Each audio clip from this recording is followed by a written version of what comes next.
Assalamu alaikum, Dusman Aziz. Hello, ladies and gentlemen.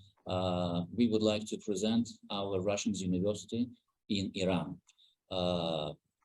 Of course, I would like to speak more in Farsi, Persian language.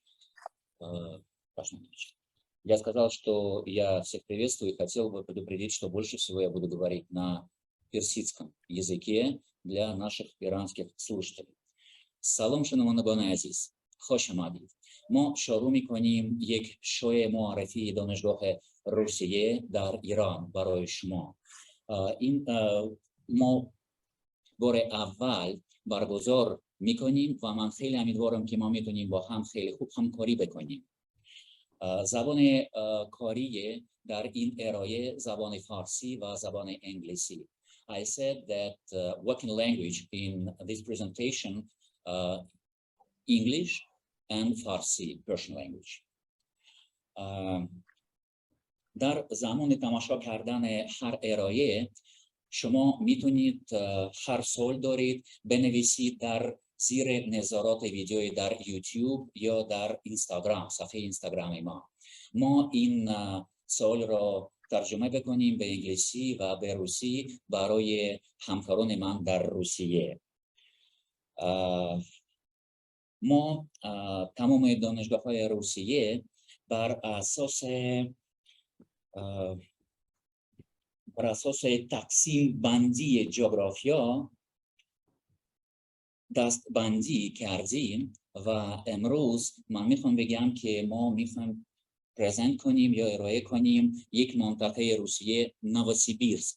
این منطقه در شمال کشور ما و معلوم این است که مردم زیاد فکر میکنند که خرس‌های سفید در کوچه پس کوچه در این منطقه اقدام میزنند و من امیدوارم که حالا ما میتونیم بدونیم این راست یا نه.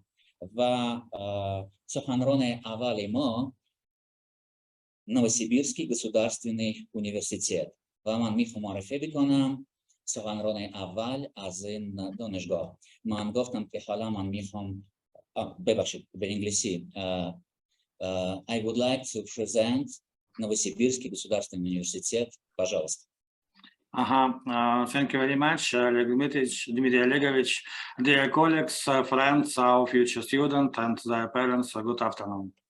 The representative of Россотрудничества in Iran, Novosibirsk State University and Novosibirsk Center for International Education, NICE, with the support of the World Association Greetings of Russian Universities, are launching a new project. Presentation of Russian University in Iran. Every Wednesday, we organizers will introduce Russian universities to you. After the presentation, you can ask any questions, and we will answer them. Today, we represent University of Novosibirsk Region. About 3 million people live in Novosibirsk Region.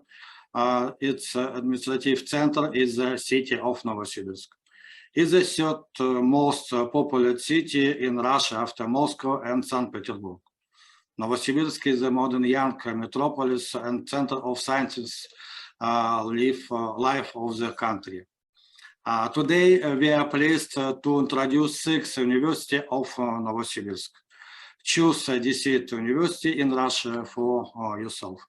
Thank you very much.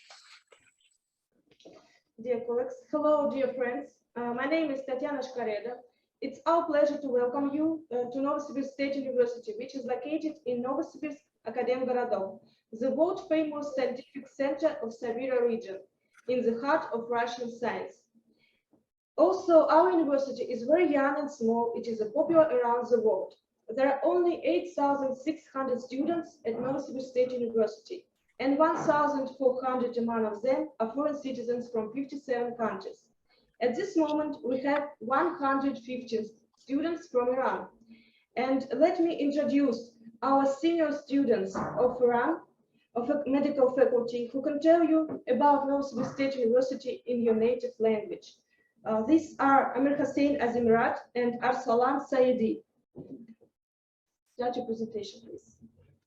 به نام خدا سلام عرض می‌کنم خدمت دوستان و شنوندگان عزیز. امیرحسین از میرات هستم، دانشجوی سال آخر پزشکی از دانشگاه ایالتی نووسیبیرسک.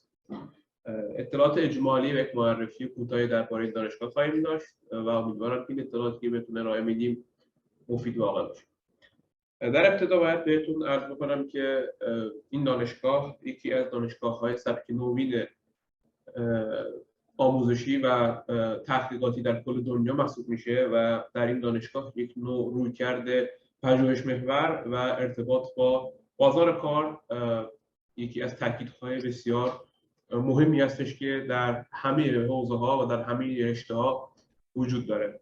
اساتید و کارکنان این دانشگاه تلاش ویژه‌ای می‌کنند که دانشجوها را به سمت کارهای پژوهشی و ارتباط با علوم کاربردی هدایت بکنند. از همین نظر ارتباط با علم، ارتباط با صنعت و کارهای تحقیقاتی و پژوهش در حوزه‌ای که در اون فعالیت می‌کنید یکی از تاکیدهای اصلی در این دانشگاه هستش و بدون اینکه نگرانی وجود داشته باشه که امکانات نیاز هست یا اینکه هیچ پیش زمینه خاصی نیاز باشه، دانشگاه میتونه به راحتی امکانات بسیار زیادی رو در حوزه‌های تحقیقاتی برای همه دانشجوهاش ایجاد بکنه. همونطور که در فیلم دیدید، این دانشگاه که دانشگاه‌های جوان از نظر قدمت محسوب میشه که 86,000 دانشجو داریم و 1400 نفر از اونها از کشورهای مختلف دنیا هستند. در دانشکده پزشکی که از سال 2016 تبدیل به دانشکده بین‌المللی پزشکی شد، جذب دانشجوی بین‌المللی وجود داشت و ما از سال 2017 اولین دانشجوهای ایرانی هستیم که در مقطع پزشکی عمومی و بعد از اینکه وزارت بهداشت تایید کرد این دانشگاه را از نظر اعتباری، اومدیم این دانشگاه رو در واقع اولین دانشجویی هستیم که قراره به امید خدا در سال آینده از این دانشگاه به عنوان پزشک فارغ التحصیل بشیم. اما به جز دانشکده پزشکی که حالا هدف اصلی اکثر دانشجویان ایرانی هستش، دانشکده علوم انسانی و دانشکده حقوق و فلسفه بزرگترین دانشکده‌های اصلی این دانشگاه هستند. اما 6 تا دپارتمان تخصصی دیگه هم در این دانشگاه وجود دارن که دپارتمان فیزیک مشهورترین دپارتمان این دانشگاه هستش و از نظر اعتباری رتبه 6 جهان رو برخوردار هستش. دپارتمان علوم طبیعی که در اون دروس زیست شناسی، شیمی و رشته‌های مهندسی شیمی و بیوتکنولوژی دارن تدریس میشه وجود داره. دپارتمان ریاضیات و مکانیک که خب در واقع به نوعی قسمت مهندسی این دانشگاه هستش. دپارتمان زمین شناسی و ژئوفیزیک که یکی دیگر از نقاط قوت و نقاط تحقیقاتی ویژه این دانشگاه هستش که به خصوص در کل روسیه یکی از مراکز معتبر پژوهشی محسوب میشه. دپارتمان آیتی و دپارتمان اقتصاد هم دپارتمان های بعدی این دانشگاه هستند که در واقع 6 دپارتمان و 3 دانشکده بزرگ این دانشگاه رو تشکیل میدن. در مورد هیئت علمی باید گفتش که 2740 نفر از اعضای هیئت علمی این دانشگاه رو تشکیل میدن که از اونها 79 نفر عضو آکادمی ملی علوم روسیه هستند و خب این نشون میده که از نظر اعتباری در بین دانشگاه‌های روسیه از اعتبار بسیار بسیار بالای برخوردار هستش. 540 نفر با درجه استاد تمامی یا پروفسورا در این دانشگاه حضور دارند و 620 نفر هم با درجه استادیاری. از سوی دیگه ما گفتیم که این دانشگاه یکی از بزرگترین مراکز پژوهشی در کل روسیه محسوب میشه و در واقع انستیتوها و مؤسسات پژوهشی که داخل این دانشگاه وجود دارند شاخه سیبیری آکادمی ملی علوم فدراسیون روسیه رو تشکیل میدن. 143 تا پژوهشکده و آزمایشگاه تخصصی خاص اختصاصی دانشگاه هستش که نزدیک به 209 نفر از دانشمندان برگشته روسیه با ایمپکت فاکتور بالاتر از 20 که اگر تحقیق بکنید متوجه میشید که اعتبار علمی بسیار بالایی محسوب میشه در این دانشگاه و در مؤسسات پژوهشی این دانشگاه فعالیت دارند و حداقل در 24 پروژه بین‌المللی این دانشگاه به عنوان یکی از شرکای تحقیقاتی پژوهشی حضور داره. در واقع این مسیری که دانشگاه طی میکنه در راه خود دانشجویان روسی و اون سیستمی که ایجاد کرده این هستش که یک سری استعدادیابی ها رو از پیش از ورود به دانشگاه شروع میکنن. اینها یک مدارس ویژه‌ای به نام مدارس ویژه فیزیک و ریاضیات دارن که یکی از اینها در خود دانشگاه ایالت نووسیبیرسک هستش. قبل از اینکه دانشجویان یعنی دانش آموز هستن، قبل از اینکه دانشجو بشن میان در این مدارس برای 1 سال یا 1.5 سال تحصیل میکنن و بعد از اون توی این مدارس استعدادشون کشف میشه و به واقع یک نوع مدارس ویژه برای استعدادیابی هستش. پس از اون این دانشجویان میتونن وارد دانشگاه ایالتی نووسیبیرسک بشن و بعد از فارغ التحصیلی هم میتونن تو پژوهشگاه‌های اختصاصی خود دانشگاه فعالیت بکنن. همونطور که گفتم مسیر استعدادیابی و خب این نگرش نوینی که برای پژوهش و استعدادیابی در این مدارس و در این دانشگاه ایجاد شده یکی از نقاط قوت و یکی از نقاط خاص این دانشگاه هستش که در خیلی دانشگاه‌های دیگه در کل نه در روسیه بلکه در کل خیلی کشورهای دنیا چنین سیستمی رو نمیتونید پیدا کنید و از این نظر یک نوع مزیت خاص محسوب میشه. البته فقط واسه این دانشجویان و دانش آموزان نیستش که مسیرهای ویژه‌ای تدارک دیده شده باشه. برنامه‌های آموزشی و تحقیقاتی بسیار بیشتری هم واسه پژوهشگران هستش. حالا من چند تا از نکته‌هایی که برای پژوهشگران و اونایی که علاقه دارن در سیستم‌های تحقیقاتی و پژوهشی کار بکنن میگم. خب من این دانشگاه به سبب اینکه دانشگاه جوانی هستش از نیروهای و اساتید جوان بهره مند میشه و دانشمندانی که اینجا هستن همواره در مراکز علمی و در جوامع علمی به شکل کاملا معروف و مشهور حضور دارن و به طب هر کسی که در این دانشگاه شروع به فعالیت بکنه ملزم هستش که به صورت ویژه در بحث تحقیقات و پژوهش کار بکنه و این لازمش اینه که مقالات زیادی رو بخونه و مقالات زیادی رو هم چاپ بکنه. به علاوه یکی از سننی که در داخل این دانشگاه نهادینه شده ارتباط ویژه‌ای هستش که بین این دانشگاه ایالتی نووسیبیرسک با صنایع و شرکت‌هایی است دانش بنیانی که خود دانشگاه اونها رو هدایت کرده یا دخیل بوده در تولید اونها در به وجود اومدنشون به راحتی میتونه دانش آموزان و دانشجویان و فارغ التحصیلان خودش رو به سمت این شرکت‌ها هدایت بکنه. ما در این دانشگاه همواره یا کنفرانس داریم یا المپیاد داریم و در تورنمنت‌های علمی در خیلی از مسابقات علمی حضور خاص و ویژه دانشگاه ایالت نووسیبیرسک همواره زبان‌زد هستش و اینکه علاوه بر این یک سیستمی داخل این دانشگاه به وجود اومده و اون مسیر شخصی سازی شده واسه هر کس هستش.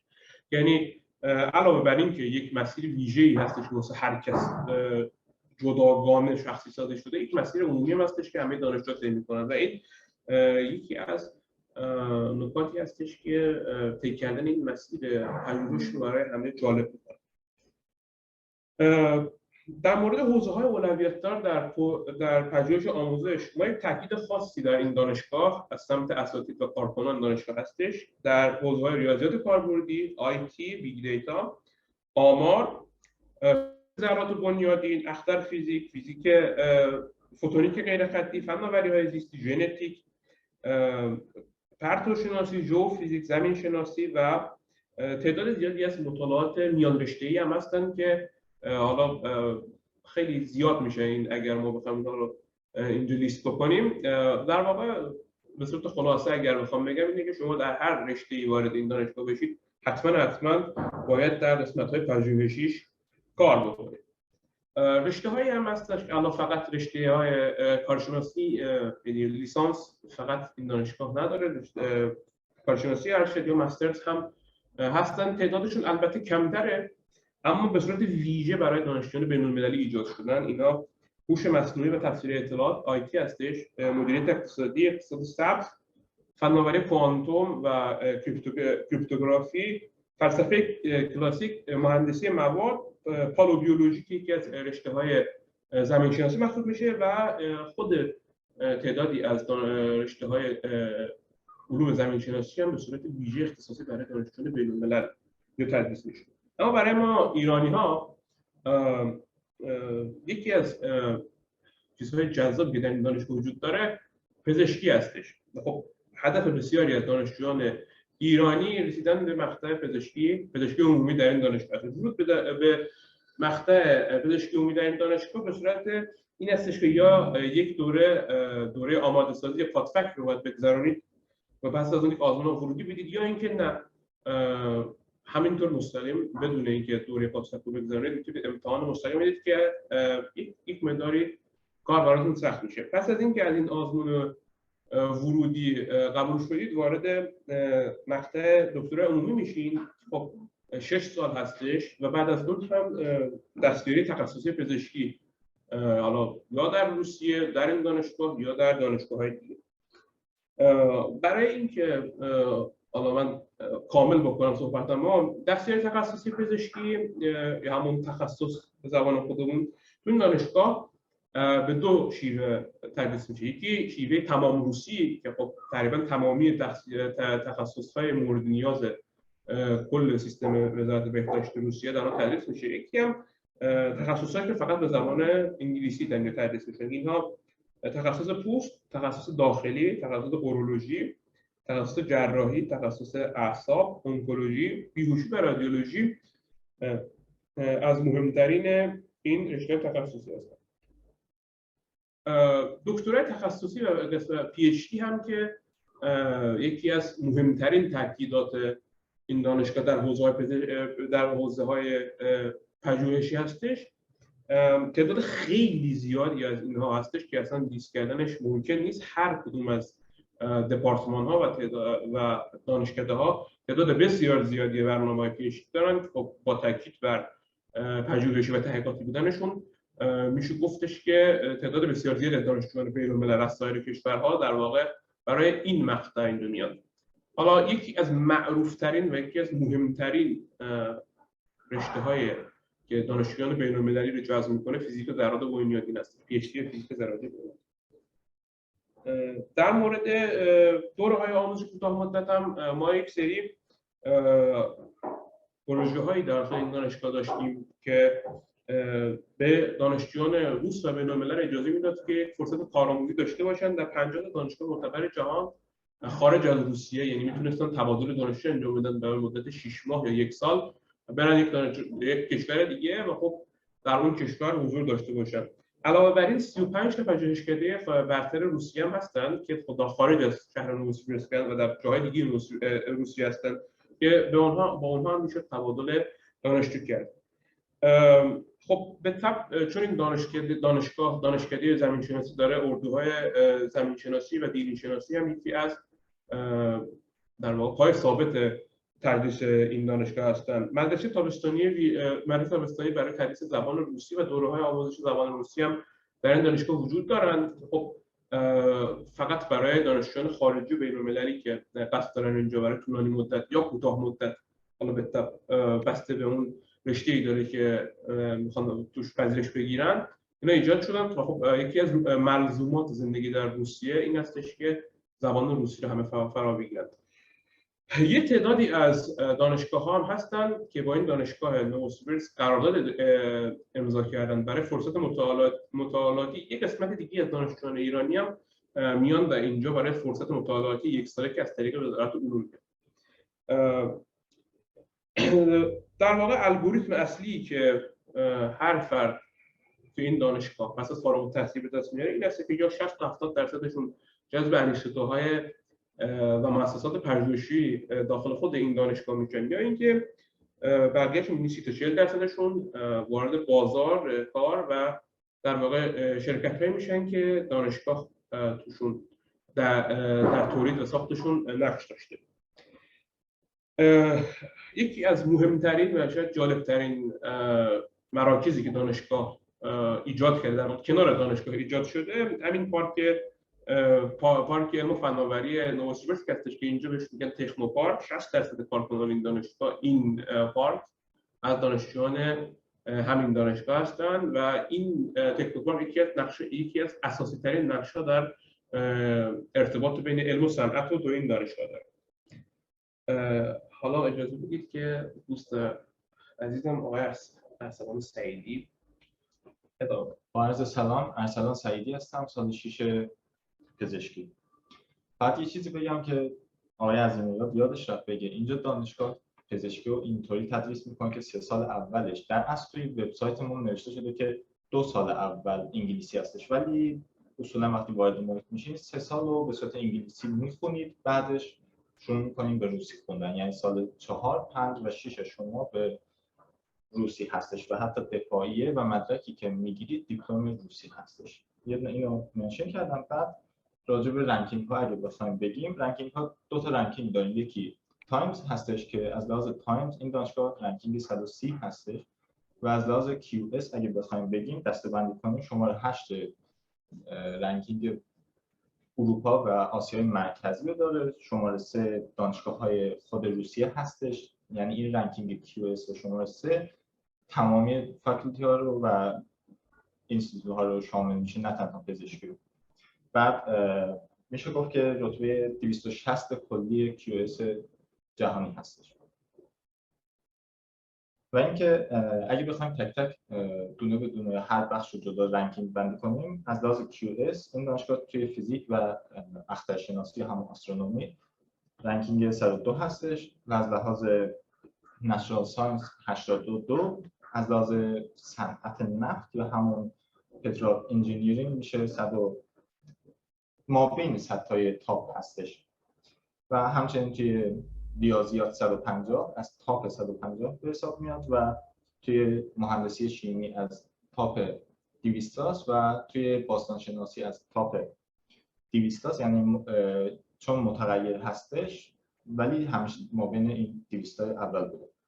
بعد از طرفی توی کامپیوتر و آیتی همیشه تاپ 350 بوده، یعنی نه خود 350 مابین همون 350 تا تاپ. و اینکه از لحاظ زبانشناسی همون لینگویستیک دوباره تاپ 250 تا جهان هستش از لحاظ QS.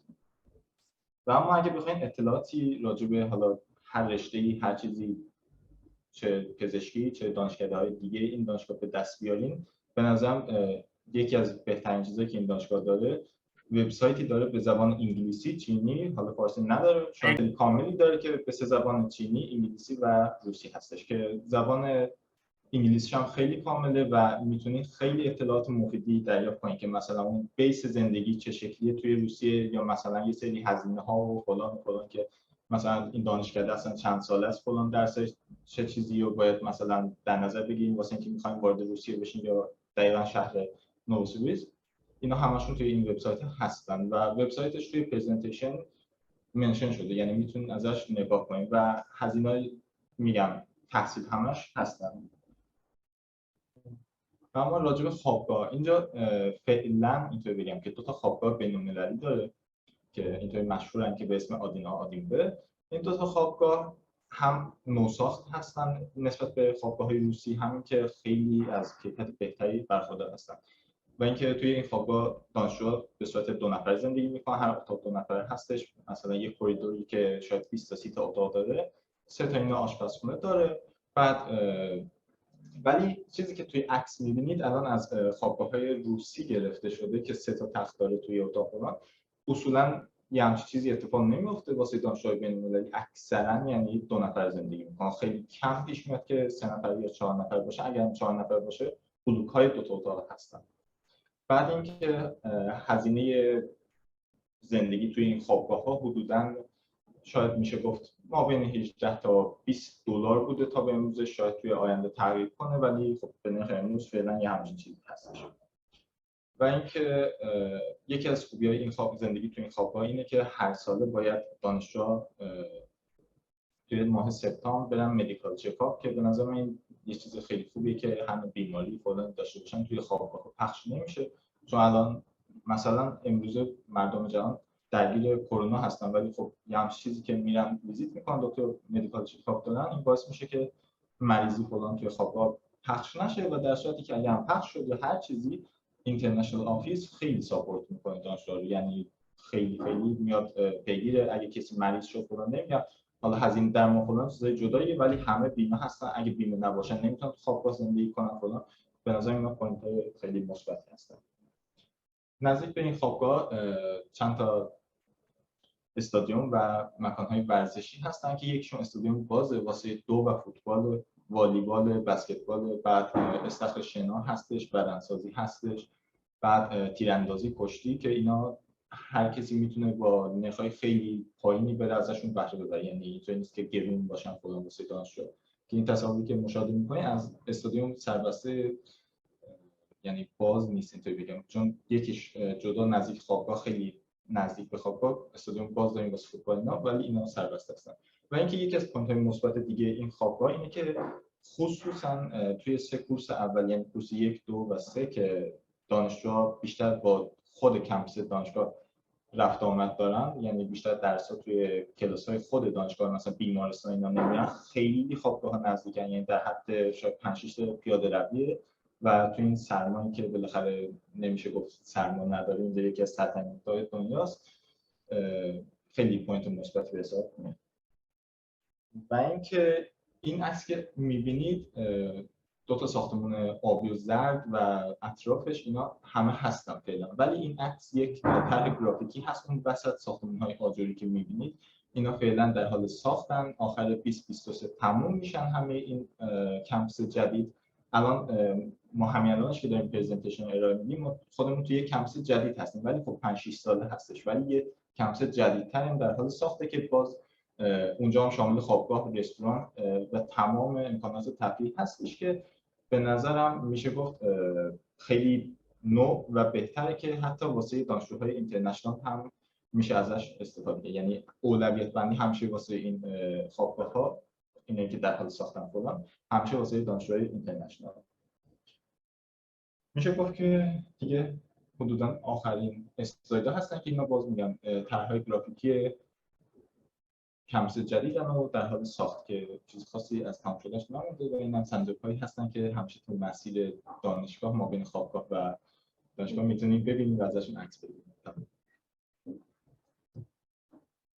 Please pay attention to our contacts of International Student Recruitment Office of our Novosibirsk State University, our WhatsApp, Telegram, and our mail, and of course the login of our applying commission, which will start in 1st of March at 2023 year. Thank you very much for your attention. Thank you very much.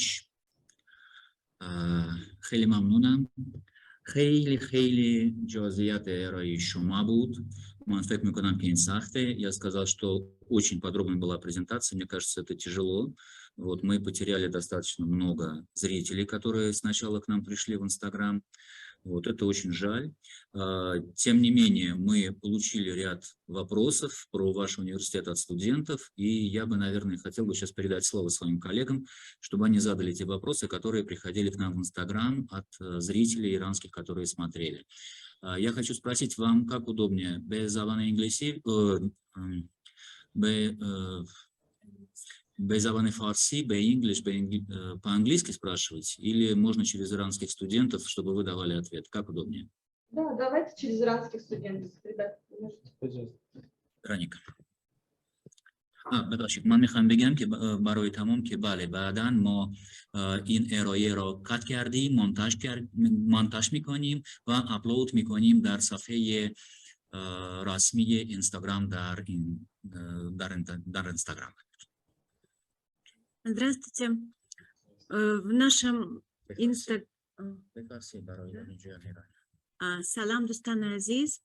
چند تا سوال اومده که از دانشگاه ایالت نووسیبیرسک میخواستیم بپرسیم. آیا رشته مکانیکی دارن تو این دانشگاه یا فقط پزشکی است؟ They're asking about mechanical engineering or some stuff. Is it better to you answer? Because I think it's our specialty is better in medicine. این دانشگاه یک قسمت بسیار محدودی از رشته‌های مهندسی رو پوشش میده که خب رشته مهندسی مکانیک نه همه گرایش‌هاش ولی خود مهندسی مکانیک توش وجود داره و از طریق وزارت علوم هم میشه این رو توی لیست وزارت علوم برای دانشگاه معتبر هم میتونید اون رو پیدا بکنید. ولی خب میگم این دانشگاه برای رشته مهندسی فقط یک قسمت محدودی رو پوشش میده. رشته محدودی علوم مهندسی توی این دانشگاه ارائه میشه. مرسی. یک سال دیگه، آیا در اون دانشگاه رشته ارتباط تصویری و طراحی گرافیک وجود دارد؟ نه متاسفانه این نیست.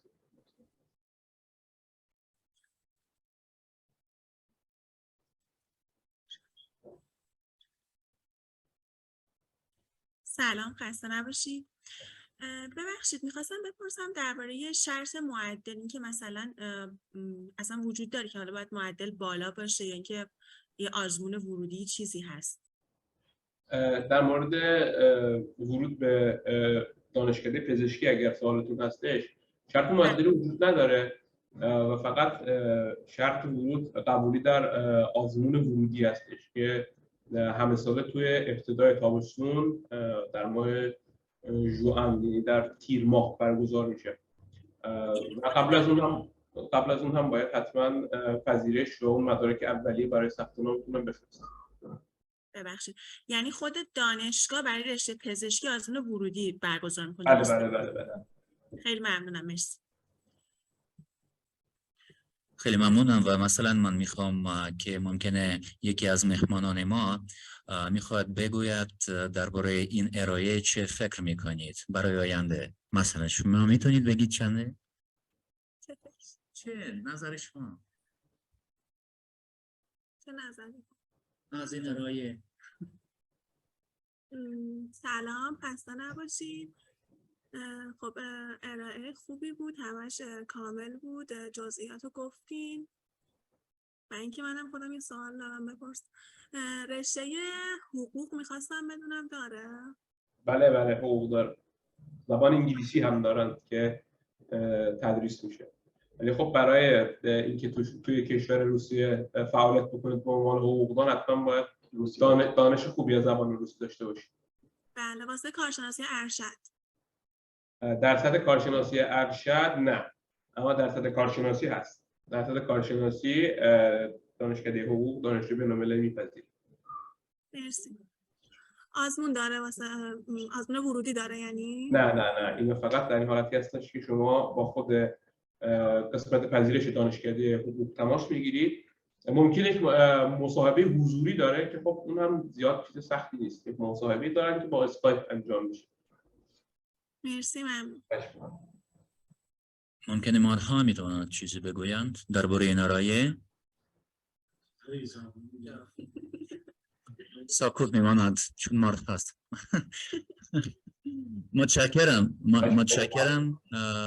متشکرم دانشگاه نووسیبیرسک و من فکر میکنم که حالا به نوبت ما میتونیم به دانشگاه دیگه هر بدیم. این Новосибирский государственный технический университет. Я сказал, что мы теперь передаем вам слово. Будьте добры, может быть, получится более оперативнее, мобильнее и также подробно рассказать о своем университете, и мы зададим вам вопросы. السلام علیکم دوستان عزیز. نام من وادیم نیکراسوف است. من رئیس خدمات بین‌المللی دانشگاه دولتی فنی نووسیبیرسک هستم. دانش آموزی ما برای شما در مورد دانشگاه فنی معلومات ارائه می‌کنم. قدم اول برای شما ویدیو نشون می‌دهم. Добрый день, уважаемые коллеги. Меня зовут Араш. Салам, دوستان عزیز. اسم من آرش است. شهروند افغانستان هستم و دانش آموز کارشناسی ارشد دانشگاه دولتی نووسیبیرسک. پرزنتیشن که آماده کردیم در مورد دانشگاه فنی دولتی نووسیبیرسک است. این دانشگاه فنی مهندسی است. و میخوام معلومات مختصر برای شما ارائه کنم. امیدوار هستم که مورد توجه شما قرار بگیرد. خب دوست قبلی ما در مورد نووسیبیرسک معلومات خیلی فکر را کردن. من فکر میکنم معلومات مختصر برایتون ارائه میکنم. نووسیبیرسک این شهر بزرگ روسیه بعد از مسکو و سن پترزبورگ است. البته تعداد دانشجویان خارجی در دانشگاه فنی مهندسی 9000 نفر از 90 کشور جهان از جمله تایوان، لاوس، جمهوری کره و چین میباشد. نووسیبیرسک یک مرکز حمل نقل بزرگ در سطح جهانی میباشد که دارای بیش از 20 مسیر هوایی بین‌المللی است. در رابطه با آب و هوا باید خدمتتان عرض کنم دوستان عزیز دمای حرارت مثبت 30 در تابستان و زمستان هم -30 الی -35 درجه میباشد. اما قابل نگرانی نیست در صورتی که شما لباسهای گرم کار کنید، خیلی نگران کننده نیست. تحصیلات در نووسیبیرسک شهر بزرگ علمی است. دارای 20 دانشگاه مؤسسه آموزش عالی میباشد. 43 مرکز تحقیقاتی و بیش از 50 مؤسسه علمی است. البته 2 دانشگاه در نووسیبیرسک شامل دولتی جهانی است که دانشگاه ایالتی نووسیبیرسک و دانشگاه دولتی فنی مهندسی نووسیبیرسک باشد. اینم دانشگاه مهندسی فنی در دولتی جهان و در روسیه. شما باید دست کنید دوستان عزیز رنگ سبز البته رنگ جهانی دانشگاه هست و رنگ سرخ هم رنگ دانشگاه در سطح شهرهای روسیه و یا دانشگاه‌های روسیه میباشد. من خواستم خدمتتان عرض کنم دانشگاه فنی برنده اولویت برنامه اکادمیک فجال 2030 دانشگاه پرچم‌دار منطقه و عضو کنسورسیوم صادرکنندگان آموزش عالی روسیه میباشد. یک 10 دلیلی که شما میتونید منحصر به شامل دانشگاه فنی مهندسی نووسیبیرسک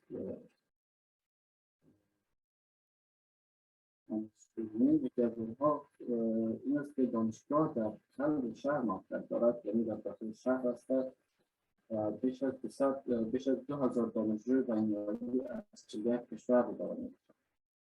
بیش از 100 برنامه آموزشی در زمینه‌های فنی، اقتصادی و بشردوستانه، 5 حوزه آموزشی پیش دانشگاهی، برنامه‌های کارشناسی ارشد به زبان انگلیسی، تحصیل برای دانش آموزان خارجی در صحنه با هزینه بودجه روسیه. البته باید خدمتتان عرض کنم این بخش شما نیاز دارید به قانون علم فرهنگ یا مرکز علم فرهنگ روسیه در تهران شما اصلا ارائه میکنید و بعدا در امتحان رقابتی که اشتباه گرفته باشد بتونید در این بخش تحصیلات ادامه بدید. خوابگاه نزدیک مترو است و در ضمنش دانش آموزان خارجی هم میتوانند برای شما هر نوع کمک لازم باشد انجام بدید. این هم محوطه دانشگاه هست. شما میبینید از مزایاهایی که دانشگاه برخوردار است: ساختمان‌های آموزشی، خوابگاه‌ها، مرکز فرهنگی، استادیوم، مجموعه ورزشی، زمین بازی، کتابخانه علمی و غیره. شما خود می‌بینید دانشکده‌ها و مؤسسات.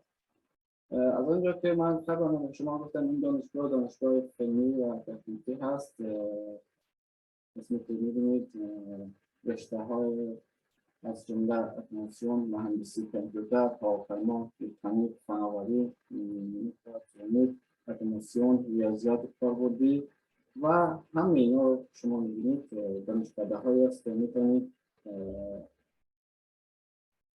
سطح دانش خود را بالا برید و در ضمنش می‌توان گفت که دانشگاه از جمله که دانشگاه تکنیکی فنی هست، 2 دانشکده بازرگانی و دانشکده آموزش بشردوستانه توسعه حرفه‌ای هم داره میباشد. هزینه آموزش در سال یعنی همان شهریت نقطه کارشناسی از $1900 تا $2800 و کارشناسی ارشد از $2100 تا $3000 در سال می باشد و همچنان دوره PhD یا همان تحصیلات تکمیلی در سال $2100 الی $3100 می باشد.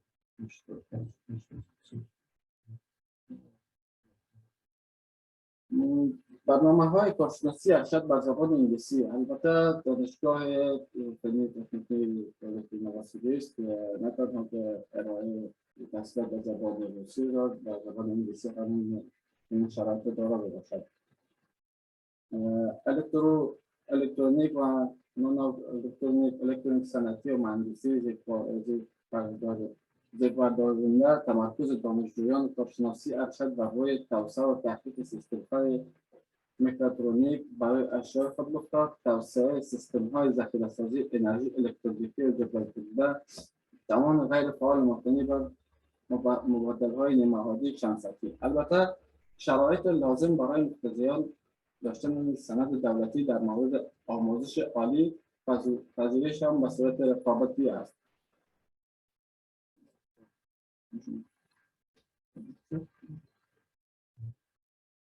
یادگیری زبان روسی زبان آموزشی در دانشگاه فنی دولتی روسیه. این دانشگاه برنامه‌های آموزشی پیش دانشگاهی را در 5 زمینه ارائه می‌دهد: مهندسی و فناوری، علوم طبی، اقتصادی، زیست پزشکی و بشردوستانه. هزینه تحصیل در سال $2200 می‌باشد. و قبل از قسمی که به شما گفتم، شما میتوانید با کانون علم فرهنگ روسی در تهران میتوانید اسناد خود را ارائه کنید و میتوانید از طریق بودجه دولت روسیه هم تحصیلات خود در این دانشگاه ادامه دهید. محل اقامت یا خوابگاه دانشگاه NSTU یا دانشگاه فنی دولتی نووسیبیرسک دارای 8 خوابگاه به طور فشرده میباشد. هزینه خوابگاه از $10 تا $90 میباشد. البته باید بگویم سال آینده خوابگاه جدید قرار است ایجاد شود که ظرفیت 800 دانش آموز را دارد و فعلا هم در حال ساخت ساز است دانشگاه. تا سال آینده آماده می‌شود. کتابخانه در دانشگاه فنی تکنیکی نووسیبیرسک کتابخانه علمی و بزرگترین کتابخانه دانشگاهی در منطقه فدرال سیبیری غربی است. یک مرکز اطلاعاتی، آموزشی و فرهنگی مدرن در دانشگاه و شهر میباشد. در کل میتوان گفت این کتابخانه بزرگترین کتابخانه در روسیه باشد. البته معلومات فشرده که میتوانید کتابخانه شما میتوانید ببینید. چون وقت خیلی کم است میتوانید شما بکنید ببینید در فیزیک سوال بود حتما جواب کنید. ورزش خب بعد از ختم کلاس دانش آموزان توانمند هستند و ورزش دانشگاه اینستیتو امکانات ورزشی هم دارد، از جمله مجتمع آموزشی مجتمع آموزشی یا با استاد، سالن ورزشی، محدوده تیراندازی، جیم و خیلی از دیگر بخش‌های ورزشی دارد. مرکز فرهنگی خب مرکز فرهنگی البته خدمتتان دوستان عرض کنم بعضی از دانش آموزان امکان دارد که با سپورت علاقه‌مند باشند. دانشگاه اینستیتو بعضی از برنامه‌های فراهم می‌کنه برای دانش آموزان، از جمله آواز، تراپی، رقصیدن، آواز خواندن، البته کلوپ عکاسی، بازیگری، احتیاط و گروه ویژن. مرکز فرهنگی اینستیتو در نوامبر 1993 تأسیس شد. از اول سپتامبر 2007 در ساختمان مدیریت در شهر دانشجویی واقع است. البته در خود دانشگاه است. این ساختمان دارای 14 سالن تمرین و 2 سالن کنسرت است. این هم معلومات دانش آموزان خارجی که این دانشگاه فنی نووسیبیرسک است که وقتی فرمان تلف کنم که خبر میتونم ببینیم. دانشگاه خیلی علاقه‌مند است از ایران اینجا هم دانش آموز داشته باشد و این سایت رسمی یا دریچه کانتکت با دانشگاه تکنیکی فنی نووسیبیرسک است. در صورت هر نوع سوال شما میتونید یا تماس بگیرید. البته خدمتتان هستم این دانشگاه مورد تایید وزارت علوم ایران هست. خیلی ممنون از توجهتان. تشکر. спасибо большое, уважаемые коллеги. بعداً زنده تر لطفاً حرف بزنید یا ارائه بکنید.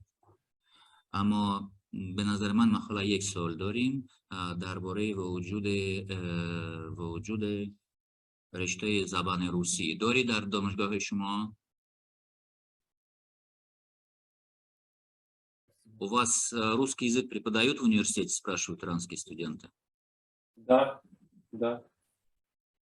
شما میتونید به فارسی جواب بدید؟ به نظر من شما فارسی بلدی؟ بله من به فارسی بلدم.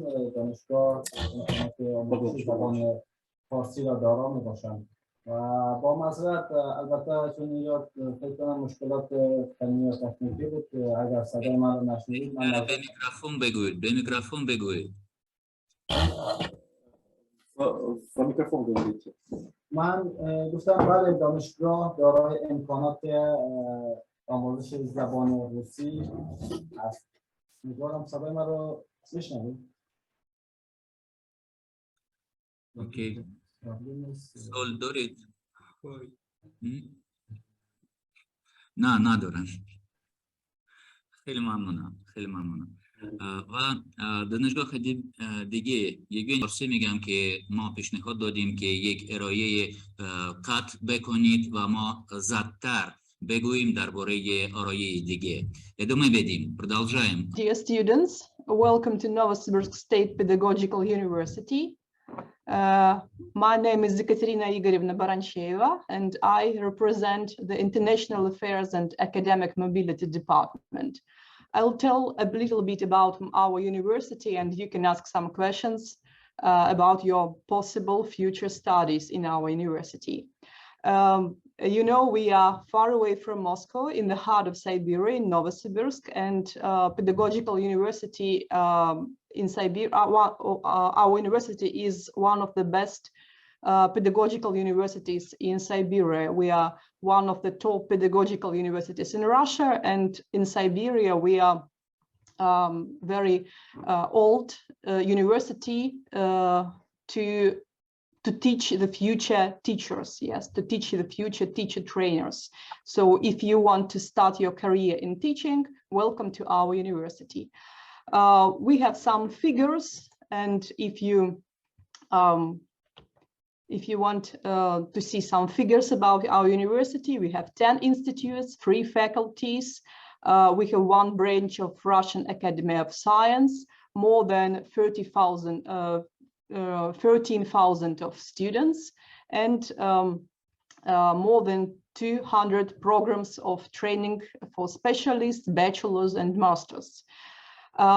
We have more than 2,000 places in the hostels, in the dormitories, a lot of international contacts. So just a little bit of statistics for you, for your future image of our university.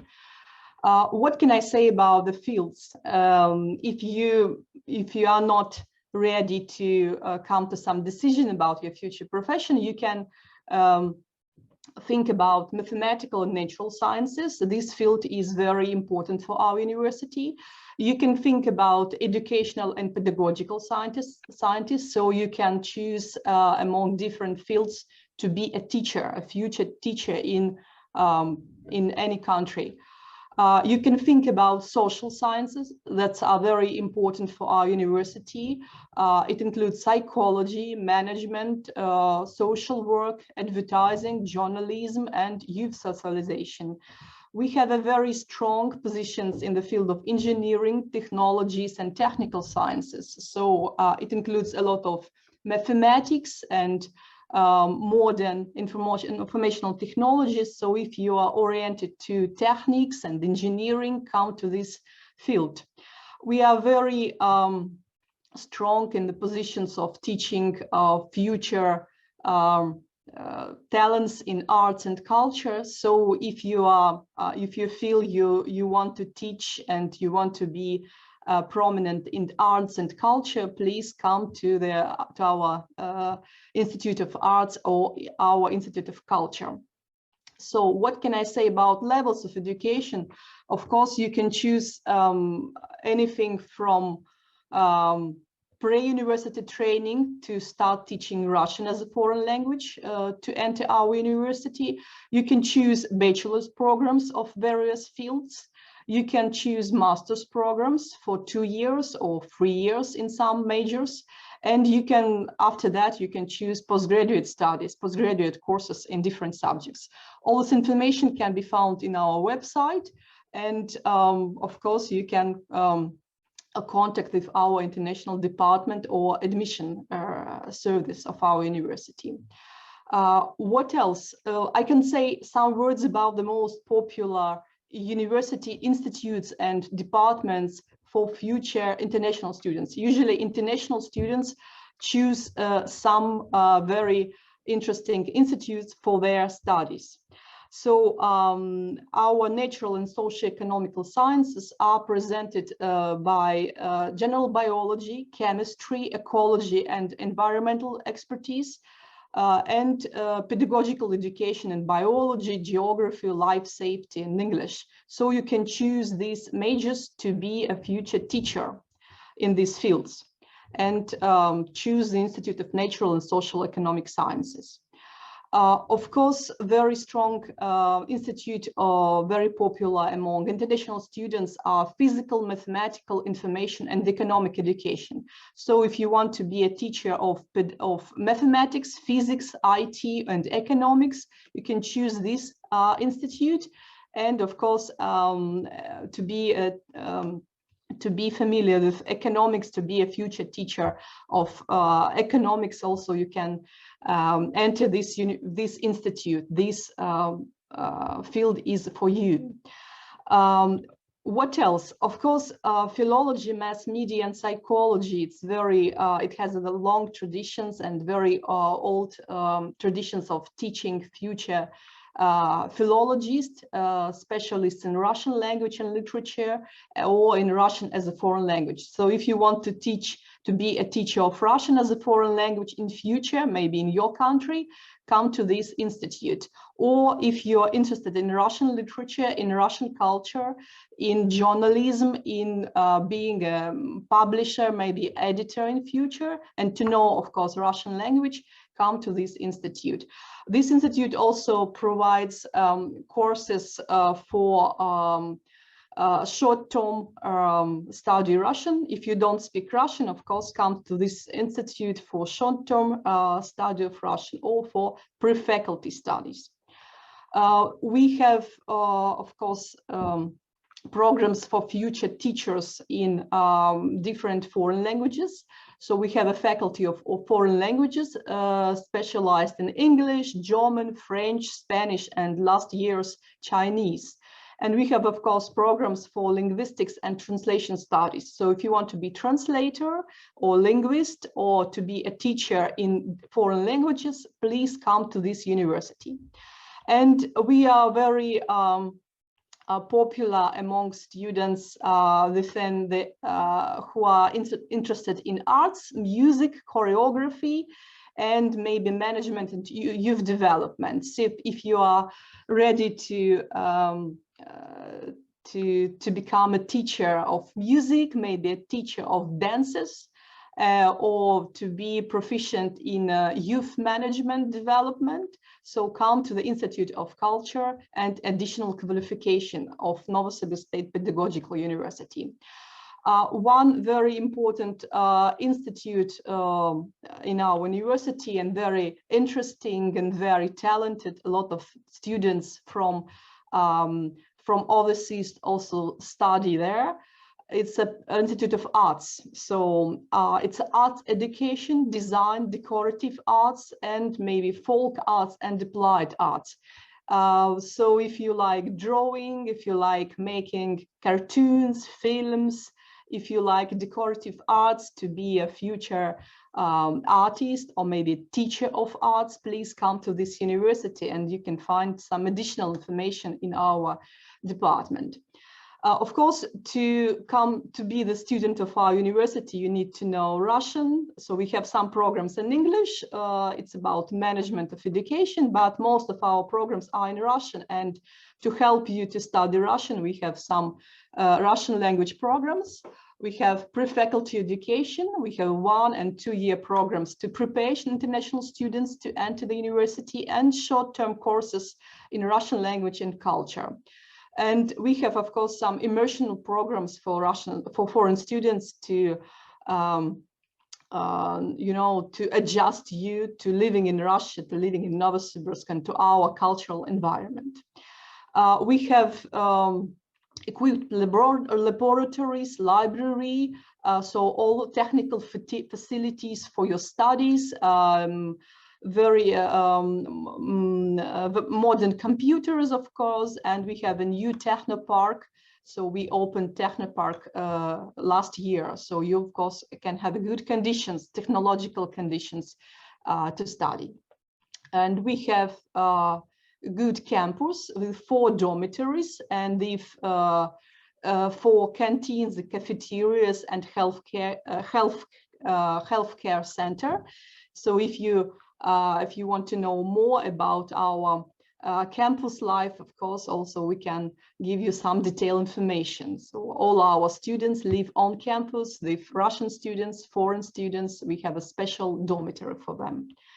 Welcome to NSPU. I would be glad to answer some questions if you have about your future studies, and we want to welcome you and want to see you in our university, and maybe to help you to be the teacher, the future teacher, and to start your career in Siberia.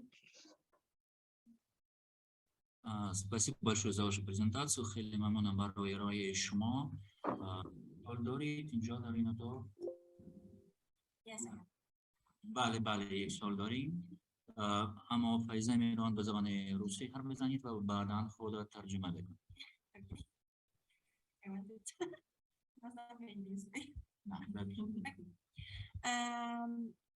Скажите, пожалуйста,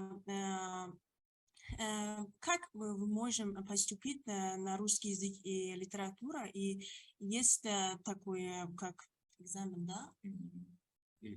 Да, или тест.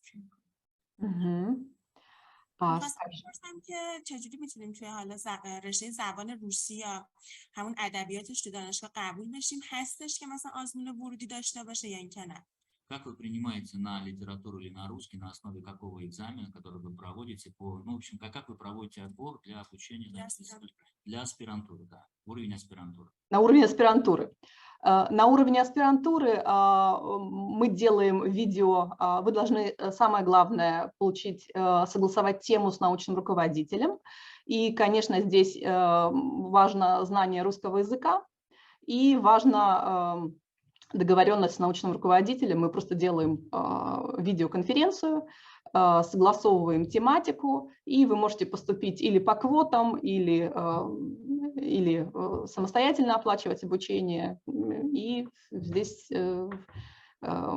уровень должен быть русского языка, конечно, достаточный для обучения в аспирантуре. То есть там есть определенные требования по экзамену. Если у вас нет русского языка, то мы предлагаем подготовку, да, на подготовительном отделении.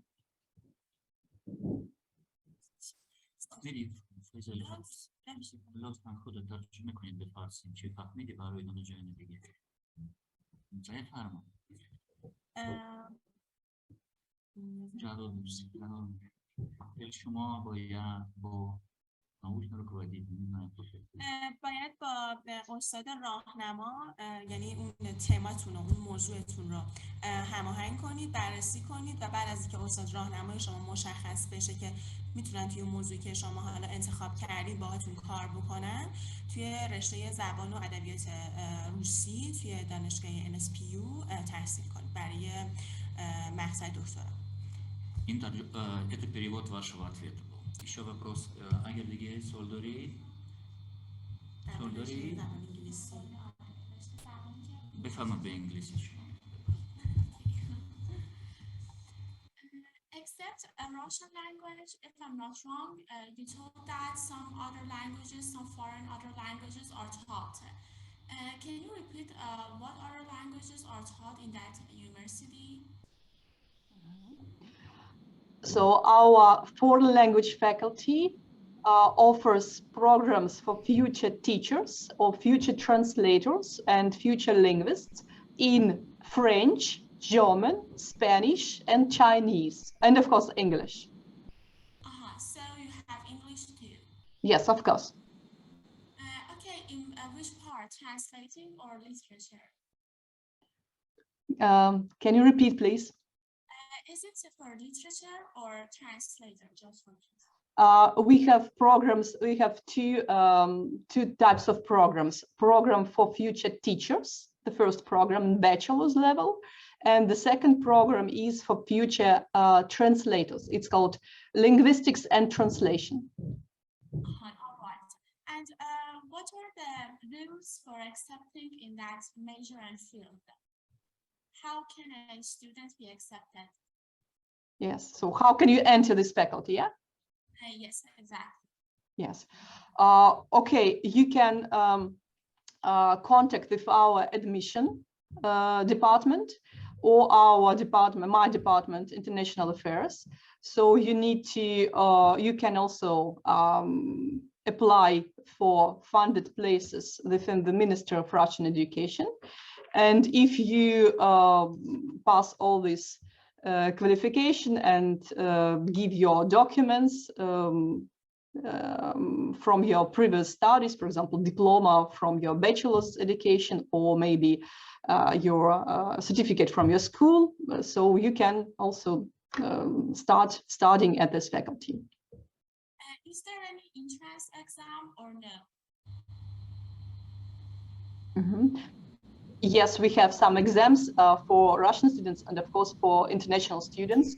So exams in English, but for just detailed form of exam, we have to consult with the foreign language departments and admission departments. So if you have some particular interest, we can contact with me and we'll have some detailed information. Of course, many thanks for your explanation.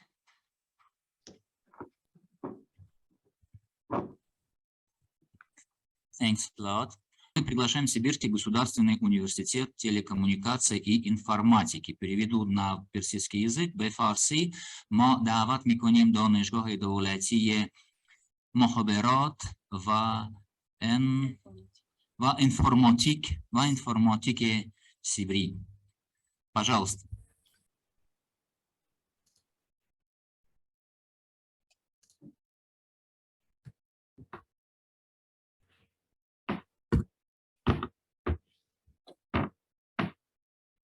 Everybody who can hear me and see me. My name is Dmitry Kaznachev, and I'm from Siberian State University of Telecommunications and Information Science. As you understand, our university located in Novosibirsk, Russian Federation. Now you can see the map. And our university has 3 branches in Russian Federation.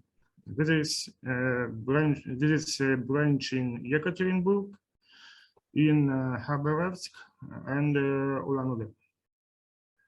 And I should say that our branch in Yekaterinburg is one of the largest branches of our university, and it's not too far from Novosibirsk, and Novosibirsk and Yekaterinburg are located in central regions of Russian Federation. Okay. Well, our university has institutes or faculties, and you can see these institutes on your screens. Basic disciplines. The basic disciplines are philosophy, history, and Russian language and foreign languages, English, German, and French. These institutes don't give you a diploma. And the second institute, computer science and engineering. This institute is about information technologies and digital transformation of economics and society.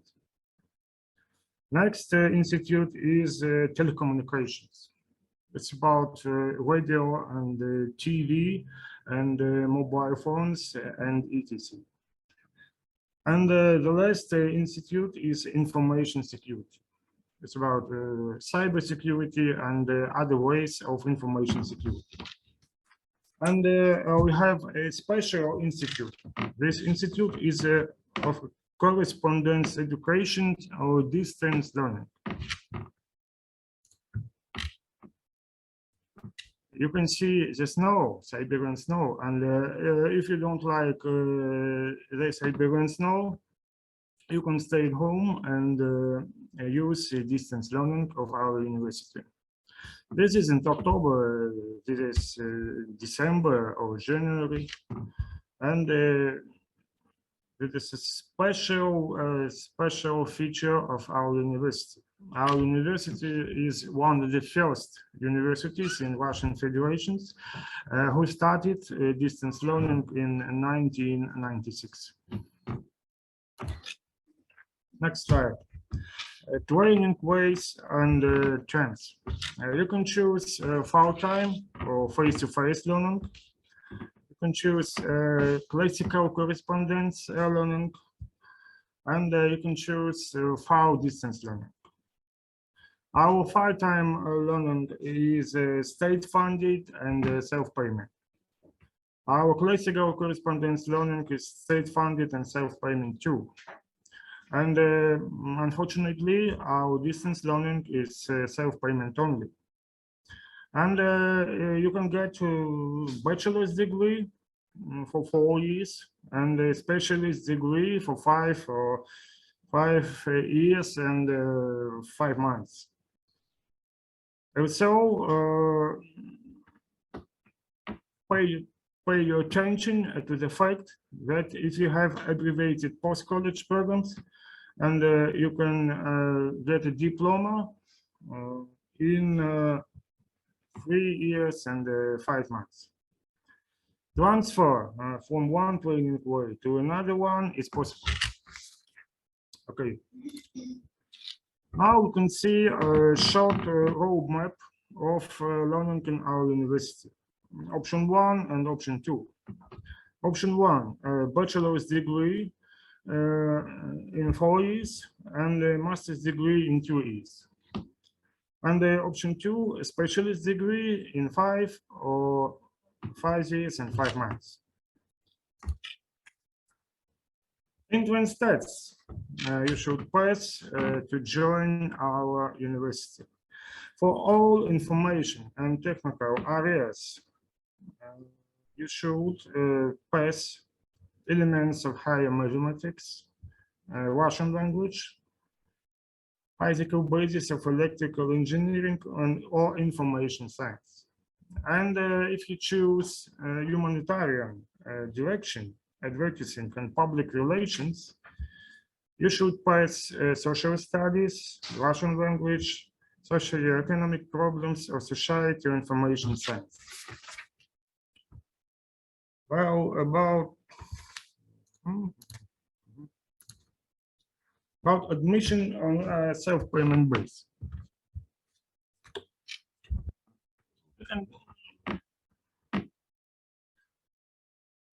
Full-time classical correspondence forms from June 20 to August 15.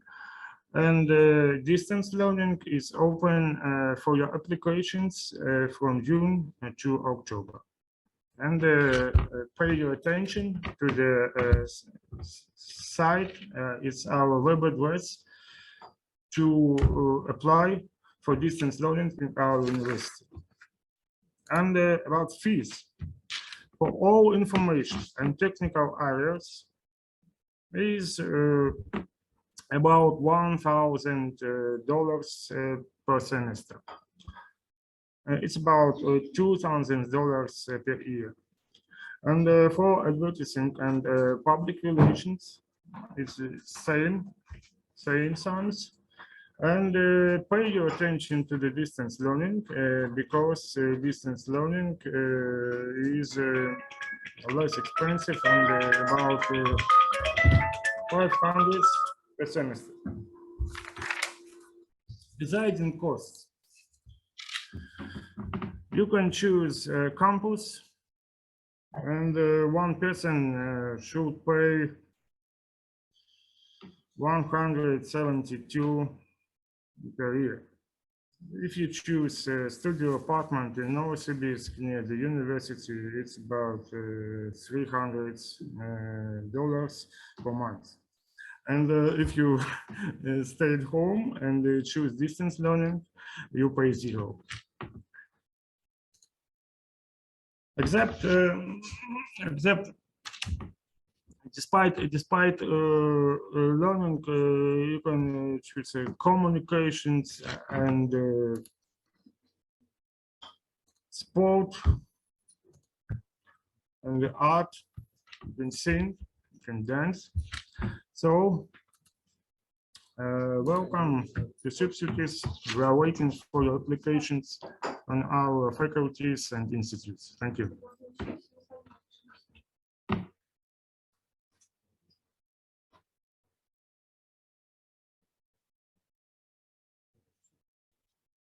Дмитрий Алексеевич, большое спасибо вам.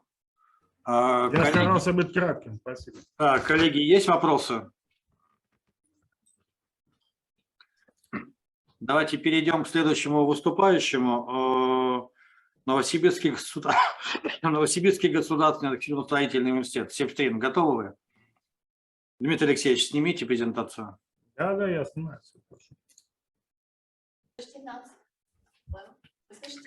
Все, слышим, да. So now, dear colleagues and participants, dear participants and certainly our future students. First of all, let me thank the organizers for this, organizers of this event for such a great, really good opportunity to present our university. Before watching the video, let me introduce our colleagues. Our estimated director of International Student Center, Menik Viktor Yakovlevich, our highly qualified senior lecturer, Natalia Sergeyevna, our dear students, and certainly I'd like you to welcome to Novosibirsk State University of Architecture and Civil Engineering, the oldest university in our warmest city of Siberia. Okay. درست 90 سال پیش دانشگاه دولتی معماری و مهندسی نووسیبیرسک سیبسترین درهای خود را باز کرد. تعداد فارغ التحصیلان این دانشگاه به 51,000 متخصص بسیار ماهر رسیده است. فارغ التحصیلانمان دارای پتانسیل و امکانات توسعه شغلی بالا هستند. این دانشگاه به طور مرتب در بین 50 دانشگاه برتر روسیه از نظر تقاضا برای فارغ التحصیلان در بازار کار رتبه بندی می شود. بیش از 50,000 دانشجو در این دانشگاه تحصیل می کنند، در حالی که در سالهای اخیر شهروندان خارجی هم فعالانه ثبت نام می کنند. در حال حاضر 490 شهروند خارجی از 29 کشور جهان در این دانشگاه تحصیل می کنند. این آموزش توسط تیمی علمی و آموزشی مجرب شامل اساتید و دکترای علوم، دانشیاران و نامزدان علوم و محققین انجام می شود. با همین حال، دانشجویانمان نه تنها با تحصیلاتشان مشغولند، بلکه از طرف خود دانشگاهمان خوشحال است که فرصتی برای دانشجویان فراهم می کند تا خود را در فعالیت‌های مختلف امتحان کنند. در هنر نمایشی، در کلوب خنده‌داران و مبتکران می توانید هم در یک گروه آواز بخوانید، برقصید، فیلم بگیرید، ورزش کنید، در انواع رویدادهای جوانان در شهر، منطقه، در سراسر کشور و خارج از کشور شرکت کنید.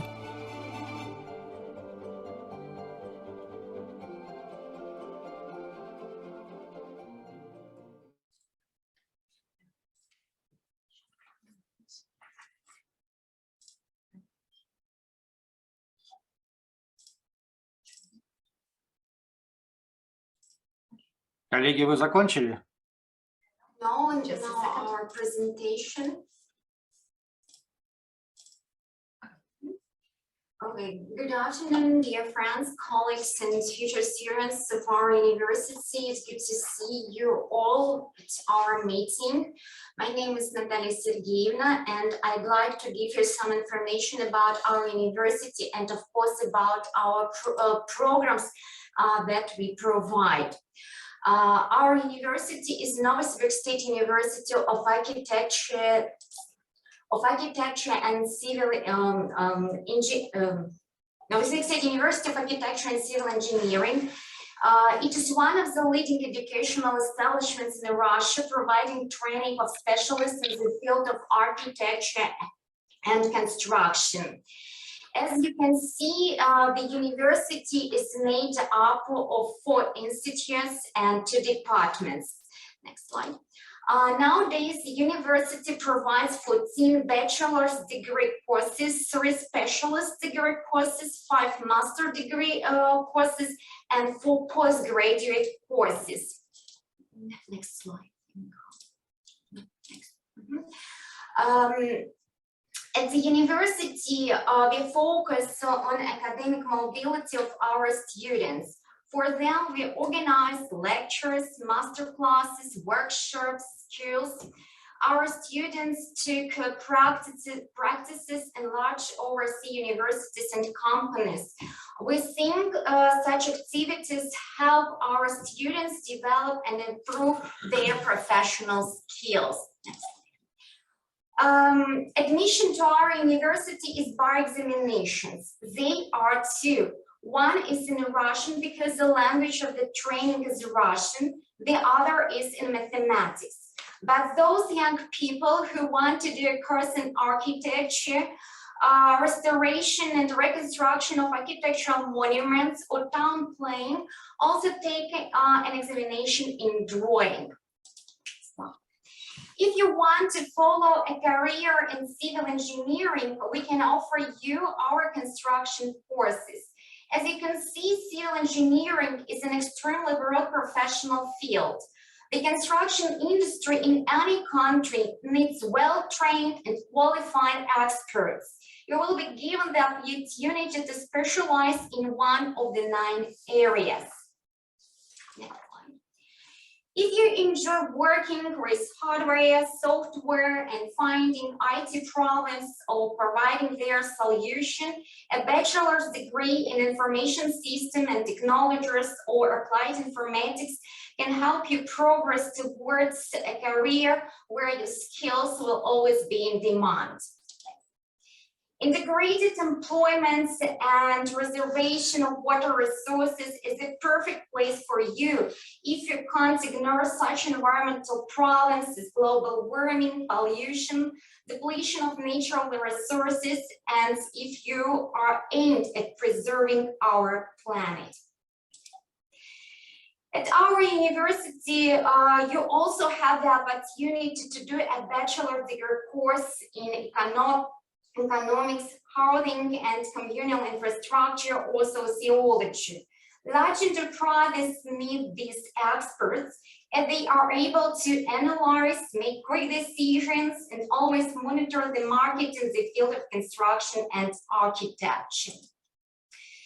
If you're passionate about Russia, the Russian language or culture, then welcome to the linguistic course. It is our new program. We also have 2 more new courses. They are quality management and design. We also advise you to consider our specialist degree courses. If you want to contribute to the development of building construction in your country, you may take a course in construction of unit buildings and structures.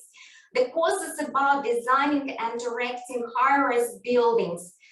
This construction area is one of the most important nowadays because some countries are trying in this way to solve their housing problems. The process of admission to our university is presented on this slide. Please be attentive.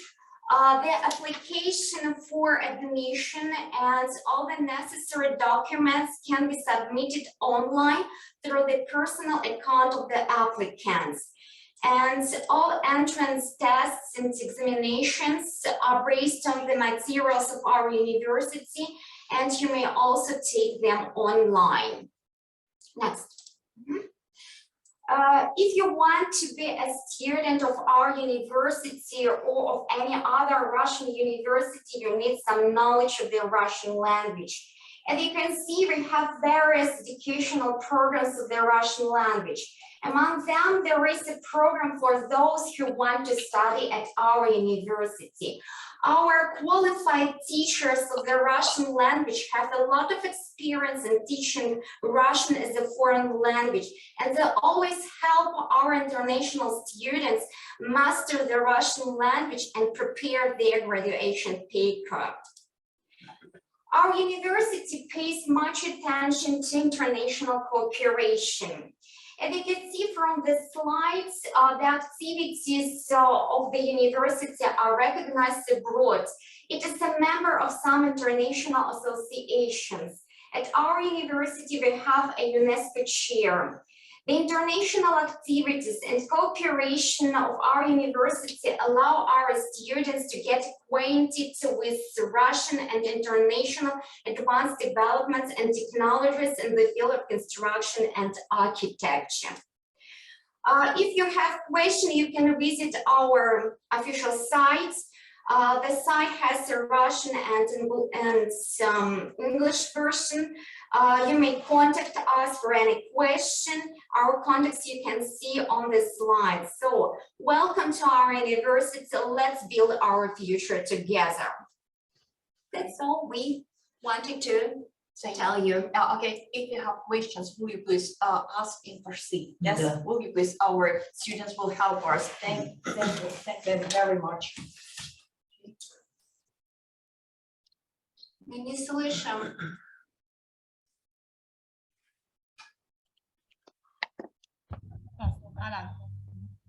Is it okay now? Okay, you can communicate with us. You can ask your questions in Farsi. Okay, you're welcome. Okay, of course. I want to ask about the residence situation and the students staying. How is it there? با فارسی صحبت کنید. فارسی میتونی صحبت کنید. فارسی می‌کنم.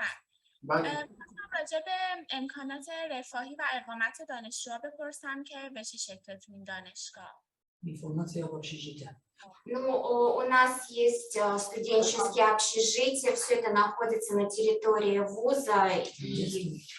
We'd like to tell you, certainly we have a very good campus, first of all, very comfortable one, and our director of foreign student center, our Viktor Yakovlevich, takes real father's care to make our foreign students be comfortable and welcome. Спасибо большое, thank you very much. Следующий выступающий Новосибирский государственный университет экономики и управления.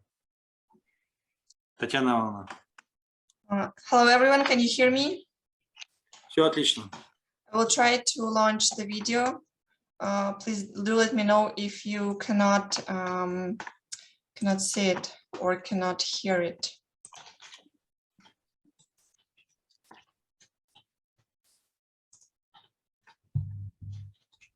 Все хорошо, у нас все видно.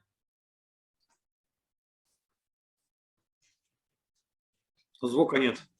Звука нет. Нет звука, да? Нет. Так, тогда секундочку.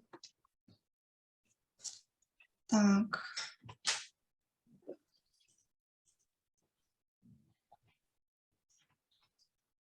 Включаю звук, сейчас подскажите, если опять не будет слышно.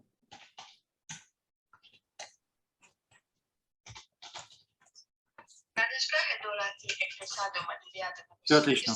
تنها دانشگاهی است که یک فضای باز کامل در مرکز شهر، 2 روز در کنار پارک مرکزی و میدان مرکزی دارد. زیر سخت توصیه یافته ما شامل 5 ساختمان دانشگاهی و تجهیزات مدرن و منبع اطلاعاتی قابل توجه، 2 خوابگاه و امکانات ورزشی است. تابستان امسال یک خوابگاه کاملا جدید برای دانشجویان NSUEM باز شد. به غیر از محل‌های خروج، مناطق تفریحی، اتاق‌های مطالعه، امکانات رفاهی و البته امکانات ورزشی هم وجود دارد.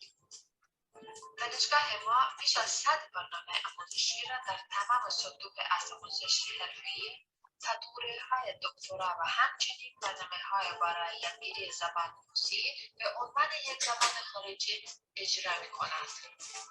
امروز ما بیش از 12,000 دانشجوی و حدود 400 دانشجوی بین‌المللی از حدود 20 کشور داریم. NSUEM یک دانشگاه کارآفرینی است.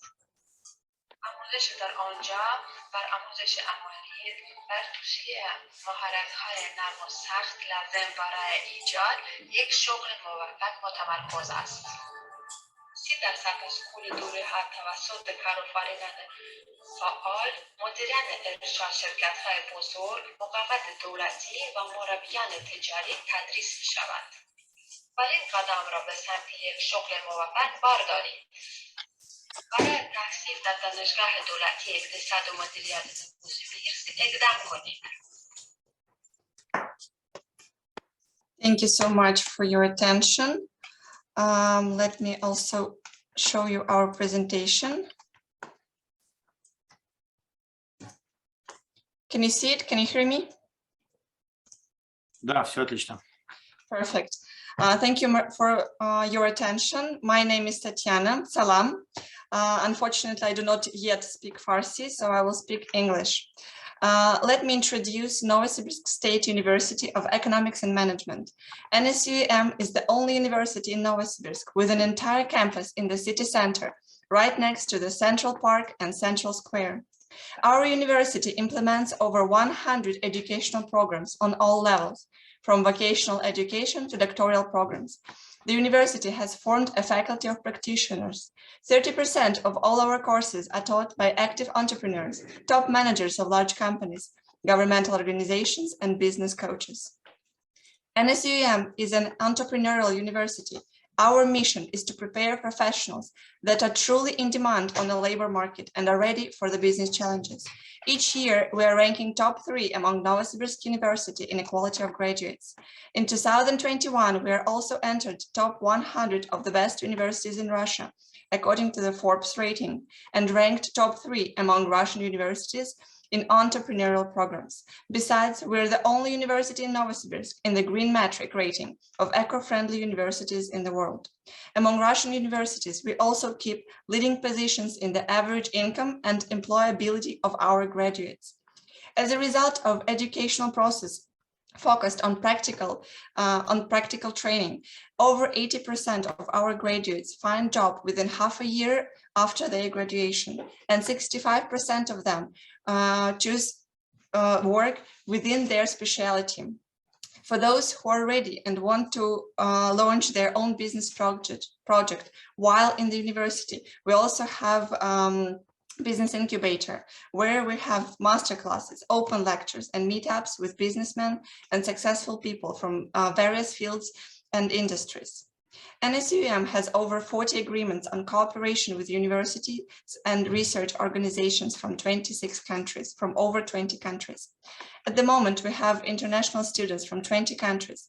The largest number of students come, of course, from the Commonwealth, from China, Mongolia, and the Central Asian countries. We do hope to see more students from Iran next year, and we are ready to help you all the way to apply to our university. We have 4 faculties and 25 departments. Let me name just some of the most popular academic directions. In economics, it's international financial reporting and auditing, economics of innovation and entrepreneurship. In management, we have financial management in digital economy, business engineering, and IT project management.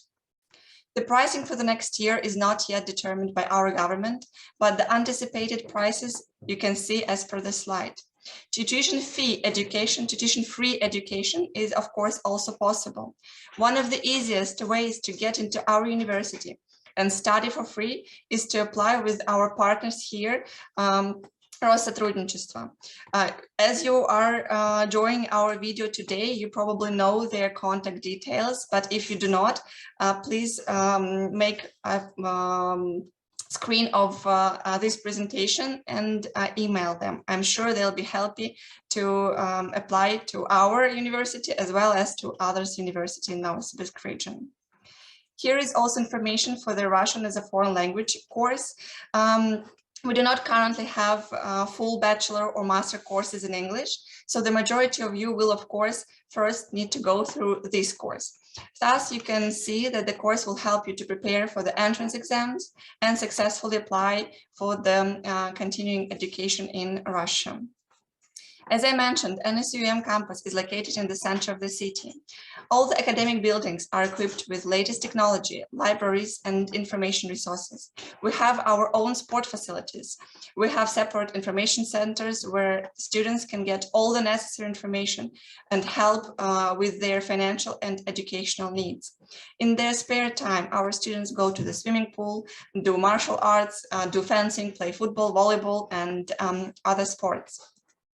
NSUM has three comfortable dormitories. The newest one was launched this year.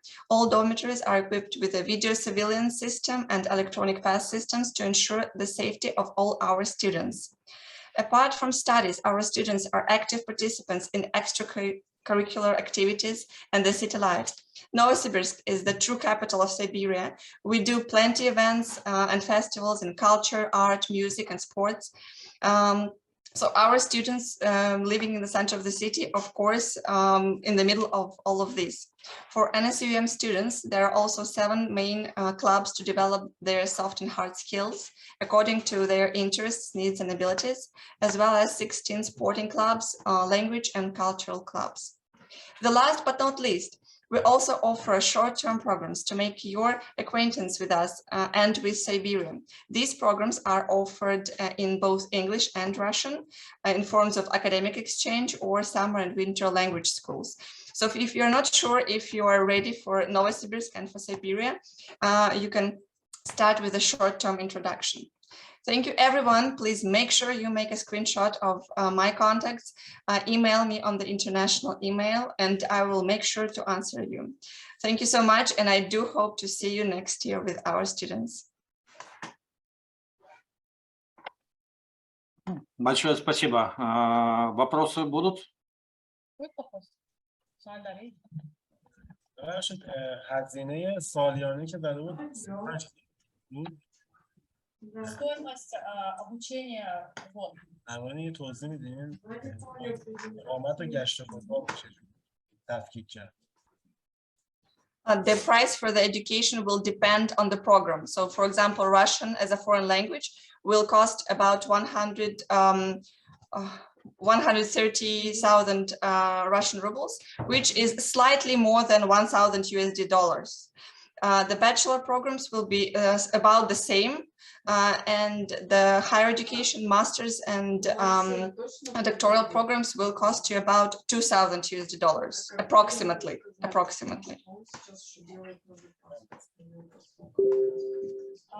Есть вопрос, средний прожиточный минимум какой? We actually do have the sort of introduction to our university and to the city. I will make sure to share with our partners at Россотрудничество so that any students can have a look. We indicated there are some Novosibirsk places of interest, and I also indicated there how much our average student spent during their time in Novosibirsk. So what I can say that if you live in the dormitory, at least in our dormitory, it will cost you about 1,000 rubles a month. This is top. So sometimes if you live, for example, in 4-people room, it will be slightly less. If you live in the rented apartment, that will be much more expensive. It can be up to 30,000 rubles a month. In terms of food, lunches in the university, or if you cook yourself, it will be about 10,000 rubles a month. It includes everything, the university lunches, and if you buy something to cook at home. 10,000 rubles to USD will be 150, from 100 to 200 US dollars. So something about that. Спасибо большое. Евгений Иванович, дорогие представители ВУЗов, спасибо большое. Да, коллеги, большое спасибо. Я отключаю запись.